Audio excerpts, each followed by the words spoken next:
Our breakup was ugly. The year he loved me most, I took $500,000 from his mother, aborted our child, and betrayed him. He knelt outside the operating room, crying and begging me not to be so cruel. He said he would hate me for the rest of his life. 6 years later, when we met again, he had found a beautiful girlfriend from a similar background and was about to get married. I came to him in a desperate state, wanting to borrow some money. He forced me to attend his wedding, wanting me to witness him marrying another woman. He asked me if I regretted it. What he didn't know was that I had raised our child alone. That child was sick and dying. 6 years after our breakup, I encountered Ryan again at the lowest point of my life. It was at a class reunion, and no one expected Ryan to show up. Someone joked, "Mr. CEO never keeps in touch with us." Did you suddenly decide to come to the reunion this year because you heard Lily was coming? Are you still thinking about her? I was sitting in the corner when my back suddenly stiffened. I looked up to see Ryan with a cigarette in his mouth, coldly staring at me. Everyone knew how much Ryan used to love me. He was the son of a wealthy family, but he fell in love with me at first sight.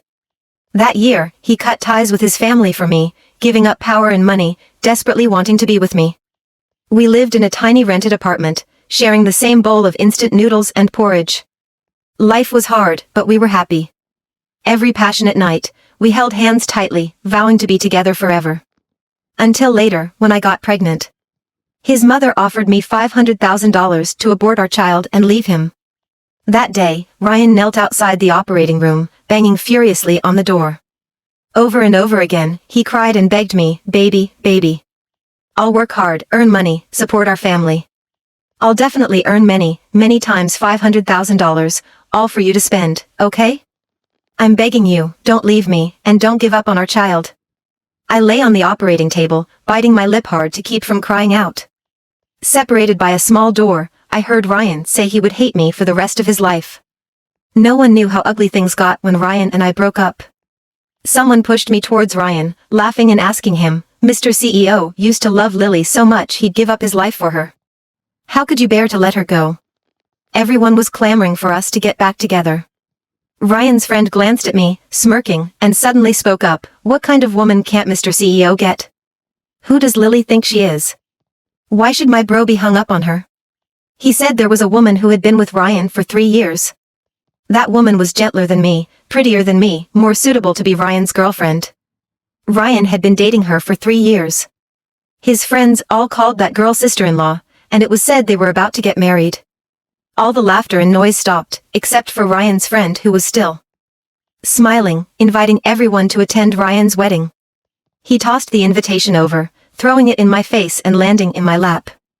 I lowered my head and saw Ryan's name on the invitation, with another girl's name next to his. That girl was called Emma. Just from her name, you could tell she was a nice girl. I thought, she must be more sensible than me, more obedient than me, better at caring for people, and wouldn't always make Ryan sad.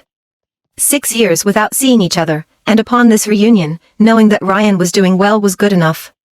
I held back the tears that were about to fall, looked up, and said to Ryan, "Congratulations." Ryan stared at me intently. Hearing my congratulations, he suddenly smiled, viciously stubbing out his cigarette, and coldly said to me, "Lily, don't come to the wedding. My wife will be unhappy if she sees you, and if she's unhappy, I'll be upset." I clutched the thin, red invitation card, stunned for a moment. Smiling and nodding, I softly said, "Okay." That day, everyone said Ryan seemed to have truly stopped loving me. No one had imagined that we once loved each other so deeply. In the end, he was getting married, but the bride wasn't me. Everyone thought Ryan would always wait for me. Everyone was curious about who this Emma was, who could make Ryan so infatuated and loving. I knew Ryan didn't want to see me again, so I left the class reunion early. On my way home, a friend sent me a photo of Emma. Emma looked very innocent in the photo. I heard she loved to smile and act coy, which was the type of girl Ryan liked. My friend asked me, "Lily, don't you think Emma's smile looks a lot like yours? Do you think Ryan still loves you? Is this really how it ends between you two?" I let out a soft sigh, remained silent for a long time, then smiled and said, "It doesn't matter. I don't care anymore.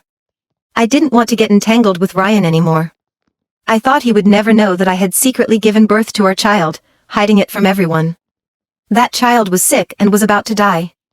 This year was my poorest, most difficult year. I worked desperately to earn money, wanting to buy the best medicine for that child, to make him less painful when he was sick. For money, I could shamelessly go to class reunions to borrow from people, and I could work as a hostess in nightclubs, drinking until my stomach bled. I thought this would probably be the last time I'd see Ryan in this lifetime. Until a few days later, when that girl called Emma found me. Emma had probably heard from others that she looked a lot like me and wanted to meet me. She came to the nightclub with some friends, asking for me by name. One girl asked me, "Are you Lily?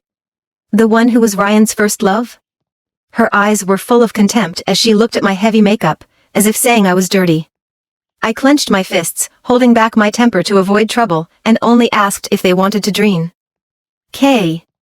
If they didn't want to drink, they shouldn't waste my time earning money. That girl probably felt I wasn't giving her face and yelled at me, "What kind of attitude is this? I'm talking to you, can't you hear? You're so ungrateful." She pointed at a bottle of hard liquor and said to me, "All right, Lily, you like money, right? Drink this whole bottle in one go, and I'll give you $30,000. Drinking that whole bottle would probably land me in the hospital. Emma pretended to be a bit anxious and tried to persuade the girl. Didn't we agree we were just coming to take a look, not to give Lily a hard time? Although people say she's good at seducing men and told me to be careful of her, even Ryan said I'm too naive and worried she might bully me. But I'm fine. I listened quietly to Emma's words and understood that she was telling me how much Ryan liked her and how much he disliked me.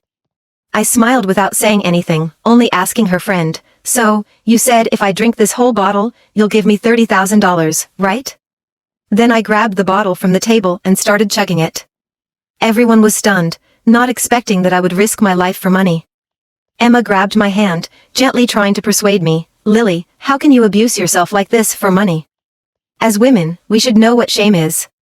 I didn't want to say this, afraid you'd be upset, but do you know that Ryan hates women like you the most?